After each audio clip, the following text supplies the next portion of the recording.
जोगी बाबा जो है ना पार्ट 1 चलाए, अब बिहार में ही पार्ट 2 चलेगा आदरणीय सम्राट चौधरी जी के द्वारा ना एकदम चलेगा। बैड एलिमेंट्स हमेशा वो किसी का नहीं होता है, इसलिए रे भाई हमारे आदरणीय सम्राट चौधरी जी को गृह मंत्रालय मिल गया है, आप लोग एकदम सावधान हो जाओ और पिस्टल कट्टा छोड़ो, कलम से नाता जोड़ो।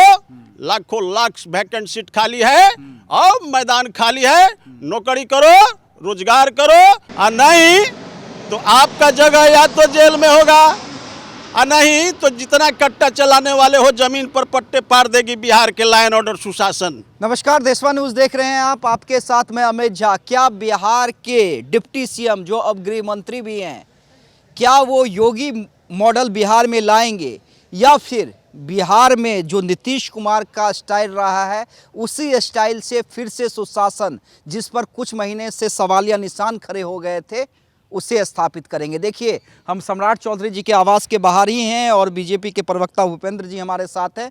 भूपेंद्र जी, क्या लग रहा है? एक तो देखिए कई लोग कई तरह के सवाल खड़े कर रहे हैं कि भाई नीतीश कुमार ने दे दिया गृह मंत्रालय या उनसे ले लिया गया।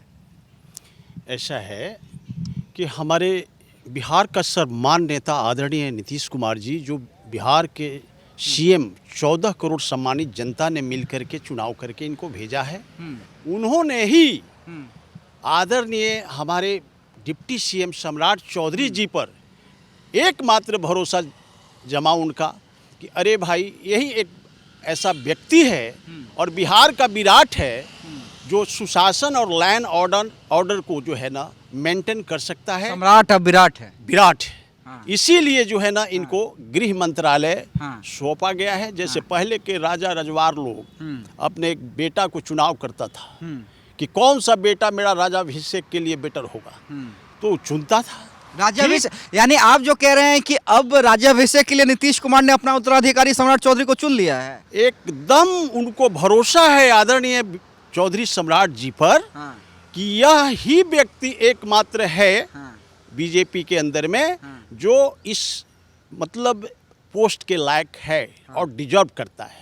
तो चिराग पासवान का क्या होगा? वो भी सपना देख रहे हैं। तो चिराग पासवान जी तो हमारे हैं ही, पांडव के पार्ट हैं रे भाई, हमारे घटक दल हैं, हमारे डायनेमिक पर्सनालिटी हैं, वो भी केंद्र में मिनिस्टर हैं, वो भी कोई छोटा मोटा तो पोस्ट पर है नहीं। कह रहे हैं ना कि 30वां में हम तैयारी कर रहे हैं। अरे भाई, तैयारी तो सब कोई करता है, करना भी चाहिए, क्यों नहीं? सपना देखना तो ये लोकतंत्र का खूबसूरती है मेरे भाई। अब रही बात हमारे आदरणीय सम्राट चौधरी जी का, तो ये तो हमारे बिहार का डायनेमिक पर्सनालिटी है ही ना, तभी तो इन पर भरोसा जताया पूर्ण पार्टी ने, पूर्ण एनडीए की। कह रहा है विपक्ष वाला सबकी दबाव बना के ले लिए। No no no no no no, ऐसा कुछ नहीं है।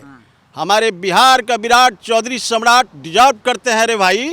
ये कोई ये झूठ मूठ के हवा क्रिएट करता है लोग, ये विपक्षी के लोग इस तरह की बात करते। अच्छा, योगी स्टाइल में कार्रवाई होगी कि नीतीश स्टाइल चलेगा बिहार? एक बात सुन लीजिए, हमारे आदरणीय देश के प्रधानमंत्री नरेंद्र मोदी जी के सानिध्य में और आदरणीय नीतीश कुमार जी के नेतृत्व में लॉ एंड ऑर्डर चुस्त और दुरुस्त और न्याय के साथ विकास की जो जिम्मा दिया गया, इनको सौंपा गया आदरणीय चौधरी सम्राट जी को, तो कुछ न कुछ सोच करके दिया गया है रे भाई। बिहार के अंदर में पहले यूपी के अंदर में क्या हुआ, वहाँ सुशासन की राज हुई, वहाँ पर एकदम वो अपना जोगी बाबा जो है ना पार्ट 1 चलाए, अब बिहार में ही पार्ट 2 चलेगा आदरणीय सम्राट चौधरी जी के द्वारा ना एकदम चलेगा।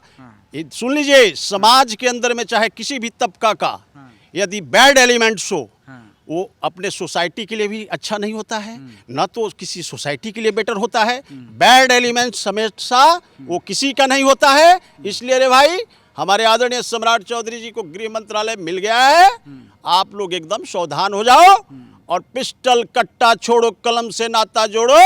लाखों लाख वैकेंट सीट खाली है और मैदान खाली है, नौकरी करो, रोजगार करो। इस सुशासन में गवर्नमेंट को 2030 तक विकासशील बिहार से विकसित बिहार की श्रेणी में जाने के लिए आतुर है बिहार की सम्मानित जनता ने चुनाव करके दिया, उसमें आप सहयोग करो, और नहीं तो आपका जगह या तो जेल में होगा और नहीं तो जितना कट्टा चलाने वाले हो जमीन पर पट्टे पार देगी बिहार के लॉ एंड ऑर्डर सुशासन। चलिए देखिए, भाव समझिए और सीधे सीधे ये कहा जा रहा है संभल जाइए, कट्टा छोड़ दीजिए, कलम उठा लीजिए, नहीं तो नाम सम्राट चौधरी है। और सम्राट चौधरी ने पहले ही कहा है कि अपराधियों का गया में पिंडदान कर देंगे।